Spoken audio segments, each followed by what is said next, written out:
It's absolutely essential that people everywhere know more about the racist injustice that pervades the lives of every human being that's affected directly or indirectly by South Africa. Global Vision presents the television news magazine of Southern Africa. It doesn't exist on television, and it doesn't exist. I would actually appeal to the world that information is there and can be found. Because it is important that people know what is happening.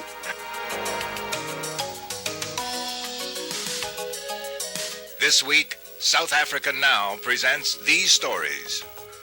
As rumors of Nelson Mandela's release continue, a flurry of initiatives cry out for analysis. We'll have some. I think what's really going on is that the government is stalling for time.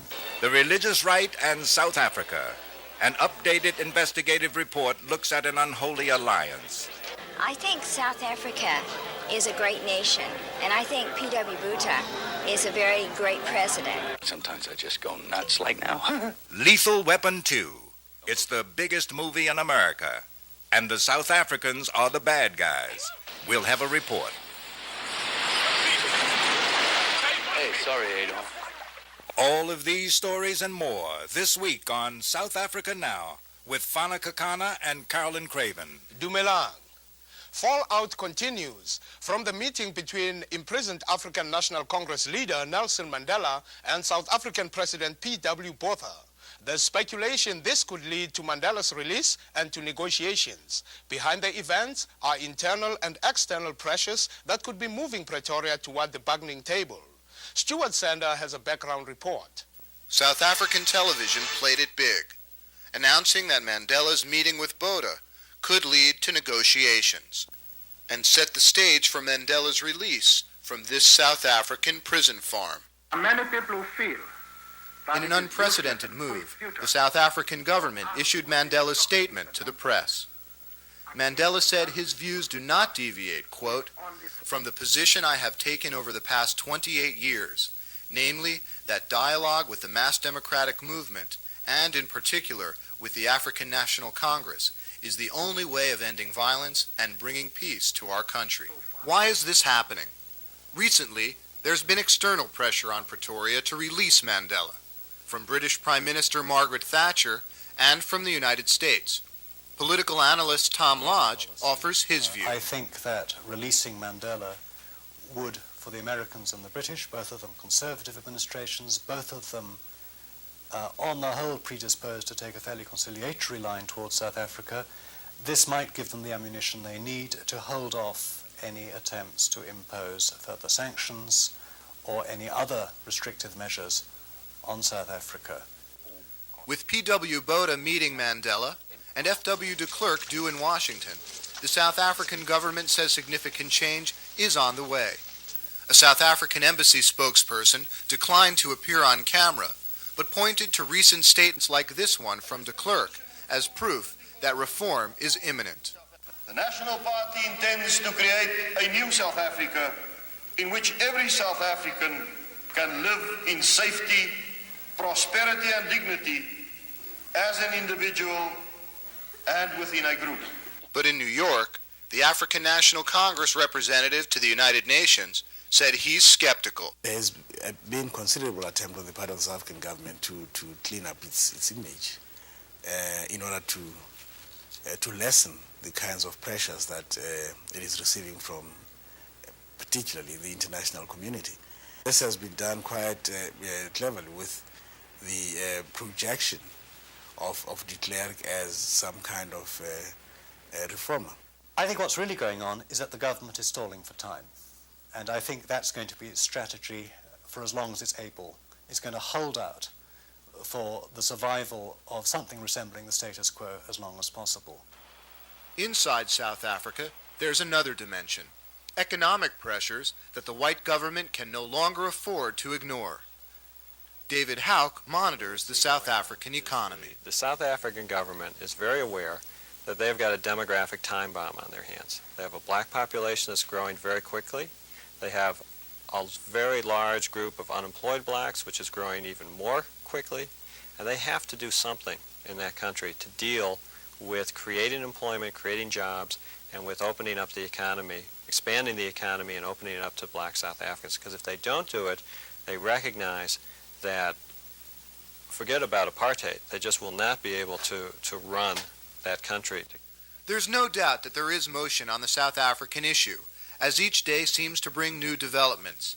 But motion is one thing, real change another. It's not the beginning of the end in terms of the government trying to abolish apartheid. What I do think, though, is that the symbols represent a changing balance of power between the government and their opponents. And in that sense, it's the beginning of the end. But it's going to take a long time. This is Stuart Sender for South Africa Now. South Africa Now regularly reports on the Southern African region because apartheid impacts all of South Africa's neighbors. For the past 14 years, South Africa has been deeply involved in the fighting inside Angola. We are pleased to have Angolan-based journalist Geri Augusto with us to provide the latest update from Angola. 3 weeks ago, Angola's war-weary population greeted news of a ceasefire between the Angolan government and Jonas Savimbi's UNITA with guarded optimism. Southern Africa, the scene of over a decade of South African-backed destabilization, which has cost tens of thousands of lives and over $20 billion in economic damage, began to look toward a possibility of real peace for Angola. Talks in Zaire, attended by a number of African heads of state, ended with an historic handshake and a ceasefire agreement between President José Eduardo dos Santos and Savimbi on June 22nd. Only days later, the ceasefire broke down as UNITA took up a favorite tactic in its long war of attrition, the downing of power lines in the Angolan capital of Luanda. Worse, reports surfaced that UNITA was continuing attacks on civilians, and Savimbi was quoted as denying any accord had ever taken place. Angola's ambassador to the United Nations, Manuel Pacavira, says the Angolan government is still committed to peace. We have actually been waiting for an explanation of those violations and also some assurances of seriousness on the part of the other side. President Mobutu, who had originally offered his good offices, has given those explanations and assurances to Angola, and I believe that probably by next Sunday the Angolan team will go back to Kinshasa to take up the talks. What is the reaction of the people inside Angola to these developments and the possibility that Savimbi could be a part of a new government? Well, first of all, I'll take the second part on the new government. As far as I know, the question of a new government was neither part of the Angolan peace plan introduced by President José Eduardo dos Santos, nor was it a part of the discussions that took place in Zaire. In fact, one of the factors that led to or sort of set the conditions for the peace talks to take place was acceptance by UNITA at the highest levels that Angola's existing government and its institutions were legitimate. Jerry, how do the people inside the country feel now that the war could finally be ending? I think that people look at it as an historic task, an historic step, a new move that won't be easy, but that, as the president said when he was presenting the peace plan to the people and presenting the results of the talks in Zaire, no matter how difficult peace might be, it can only bring more benefits to the people of Angola than war has done. Moro, this is Joseph Disho with Namibia Watch, our weekly report on developments in Africa's last colony. From July 18th to 21st, United Nations Secretary General Perez de Cuellar is slated to visit in Namibia, where he says activities by South African-trained Kufut soldiers continue to create an atmosphere of intimidation and fear. And while the blue, red and green of the Namibian Liberation Movement, SWAPO, could be seen all over northern Namibia, so could the Caspians of the South African Defense Forces, as reports continue of attacks against SWAPO supporters. There are also reports that the Democratic Turnhal Alliance, or DTA, SWAPO's main election rival, continues to receive support from South Africa, a violation of UN Resolution 435. DTA leader Dirk Mudge has insisted his party is independent. Personally, and I've said it to the commanders and to the South African government, I don't think any assistance by the SADF will in any way promote the interests of my party. Still, as voter registration continues, the Secretary General's visit highlights the fragility of the UN-sponsored independent process and calls into question whether free and fair elections, the cornerstone of the UN plan, can take place. John Hammock of Oxfam recently returned from Namibia. The UN is in a very difficult, if not impossible, situation. They have been given the mandate to have free and fair elections in Namibia. But as far as I could tell, particularly speaking at the grassroots level, they have not been given the authority and the power to be able to do that. This is Joseph Disho with Namibia Watch for South Africa Now. You're watching South Africa Now, the television news magazine that goes behind the headlines. The South African government may be internationally isolated, but it does seek to win friends where it can. One group that's been targeted is America's right-wing religious community, and critics say there is evidence of an unholy alliance. Investigative editor Eric Nedler looked into this link earlier this year and will have an update on his report.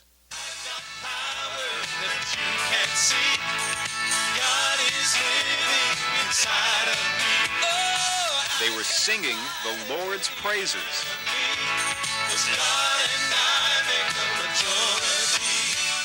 And the Vice President came to sing theirs at a convention of the faithful, America's Christian broadcasters. As Vice President of the United States, I can't think of a better place to come to right here. Religious broadcasting is a $2 billion business, and doing business was the purpose of this annual religious trade show. Anything else I can do for you? No? But one country seems to have been blessed with favored nation status by the powerful religious right, South Africa. I think South Africa is a great nation, and I think P.W. Botha is a very great president. South Africa is high on the agenda here, where many feel that the Pretoria government is misunderstood and abused by a communist-inspired anti-apartheid movement. In this report, we'll show you the links between South Africa and the religious right. The first link was the most obvious, pitching for the tourist dollar. Communications, what's going to change things? Tourism is the best form of communication. The South African Tourist Board was front and center with packaged tours and pilgrimages. Business was booming, but these safaris feature political proselytizing. We met this South African churchman at the booth who gave us the typical pitch. I think the United States must know that there are people who do not approve of sanctions and who do not approve of violence as a means of bringing about changes in South Africa. Anyone who is a Christian cannot support sanctions because sanctions are going to make people poor, sanctions are going to make people not to have food. Tebogo, who came here with South African religious broadcasters, also preaches that his country is changing dramatically, a major theme of this South African Tourist Corporation film. A more graphic and emotional approach can be found in widely circulated videos like this one that features American evangelists. It purposely ignores brutal state-sponsored violence. Let us go to the words of KGB puppet Oliver Tambo, head of the ANC, in January 1987. Why is the religious right so fascinated with South Africa? David Crane of People for the American Way, a public interest group that monitors the fundamentalist right, has a theory. The religious right and far right resist civil rights for blacks in this country, and I think they're resisting it for blacks in South Africa.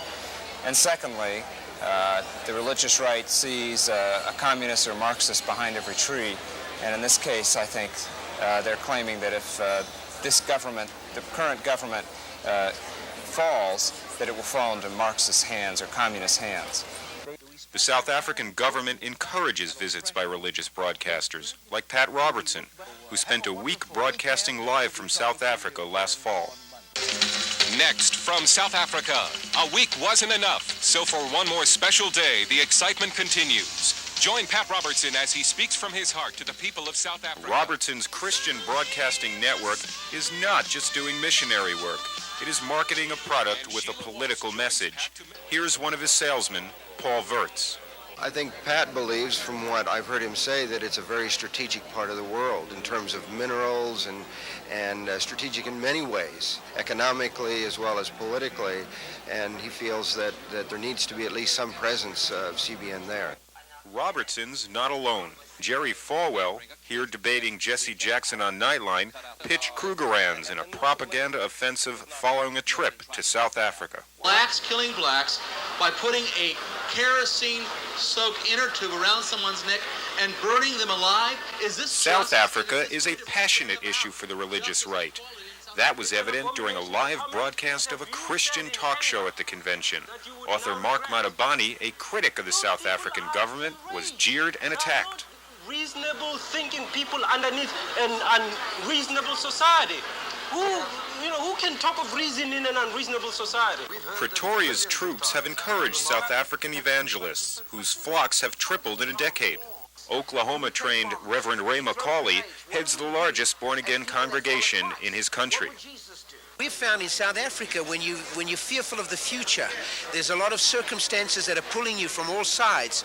Your first reaction is to look for help from the outside and turn to God. So I believe it's a very good situation right now to preach the gospel. Good soil. However, there are those who feel this religious revival is more about politics than prayer. For them to suggest, and they do this time and time again, that the Pretoria regime is benign, is sick. And for them also to somehow believe that when we fight in self-defense, that's un-Christian or that's wrong, they forget their own history. Since that convention, American evangelical organizations have been working with their South African counterparts to launch the largest evangelical crusade in South Africa's history later this year. Also, the South African Tourist Bureau tells us that business is up 9% from last year, with some of that increase attributed to organized evangelical tour groups from the US. As was the case when we first ran this report, South African government agencies refused to be interviewed on camera. You're watching South Africa Now. Coming up next, our culture segment, featuring the best music, film, drama, and artistic expression from Southern Africa. We have a musical treat this week with an encore performance of the magic horn of Hugh Masekela. But first, a quick look at the top-grossing movie in America, Lethal Weapon 2. Mel Gibson and Danny Glover star in this action-packed thriller as two LA cops assigned to protect a witness from a vicious syndicate. What makes this film unique is that the bad guys are gun-running, drug-smuggling South African government officials. Film critic for The Nation and Village Voice magazines, Stuart Lawan, comments on the film's choice of villains. Nevertheless, the producer of the film is also the director of the film. Richard Donner had some leeway in his decision of who he would make the villains. I think that you can feel some conviction in his choice of South Africans as villains. I'm sure that in the scene with Danny Glover in the South African consulate, there's a real conviction going on with Danny Glover's performance. How you doing? I think there must be some mistake. Say what? Sir, listen to your friend here. He knows what he's talking about. I don't think you really want to go to South Africa. Why not? Because you're black. You are. He is. In the weeks ahead, we'll see what impact the message of Lethal Weapon 2 is having on the movie-going public, and examine the film's portrayal of its South African villains. Is there fact in this fiction? And now, Hugh Masekela. Hugh Masekela, one of South Africa's most accomplished musicians, has been exiled from his homeland for the past 28 years. There's a train that comes from Namibia and Angola. There's a train that comes from Zimbabwe and Zambia. There's a train that comes from Malawi, from Mozambique and Swaziland. There's a train that comes from Botswana, from Lesotho. and the whole hinterland of Southern Africa. And this train carries with it young men and old men of African origin who come and work on conscription contracts in the gold and mineral mines of Johannesburg and its surrounding metropoli. Recently, Masekela spoke with South Africa Now about the origins of his music and the relationship between politics and music, both inside and outside South Africa. Well, I started in music when I was 6 years old. I came from a family of people who were big jazz fans. And when I grew up in South Africa in the 1940s, I think that American jazz players like Duke Ellington and Louis Armstrong, Count Basie, Ella Fitzgerald, the Mills Brothers, and but they were like kind of a role model for us.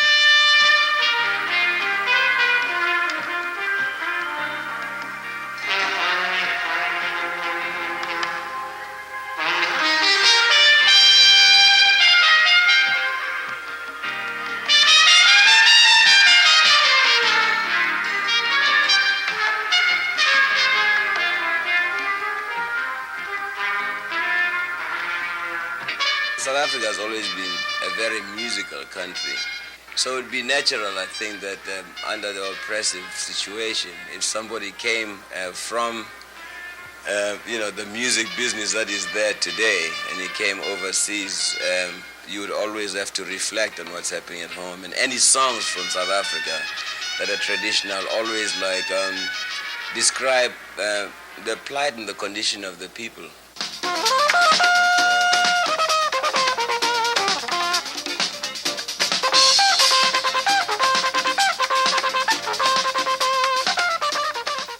Although best known in this country for his 60s pop hit, Grazing in the Grass, Masekela is better known in his country as a tireless crusader for human rights and someone who has dedicated much of his career to the cause.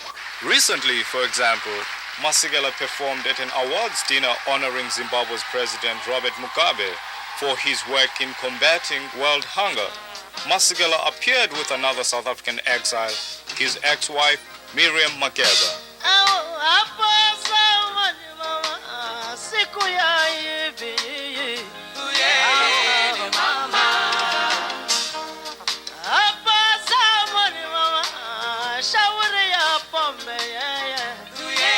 I think that the battle basically is going to be won by the people at home. They are the ones, especially the kids in 1976. Everybody thought that by now it would be over, but we're looking at the 13th year where they're still digging in. And even with the news blackout and everything, it hasn't really affected the spirit of the people. Masekela says his musical interests still lie in an artful combination of South African and American sounds. We've been sort of trying to reach back to where we started, because when I came here, people couldn't really play mbaganga, the township music, and I was a jazz player, but I could show them the changes. So we came up with some kind of a hybrid that was like township music, and it also had sort of an uptown jazz feel.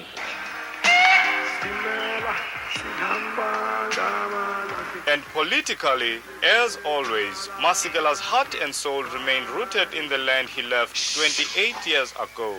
I don't think anything that we do over here can match the sacrifice of the people at home, especially the ones who are in jail and the ones who have lost their lives. Thank you for watching South Africa Now. We are happy to report that our program will be available to PBS stations nationwide beginning in August. If you like what we are doing, please ask friends in other parts of the country to call their local stations and ask them to air our program.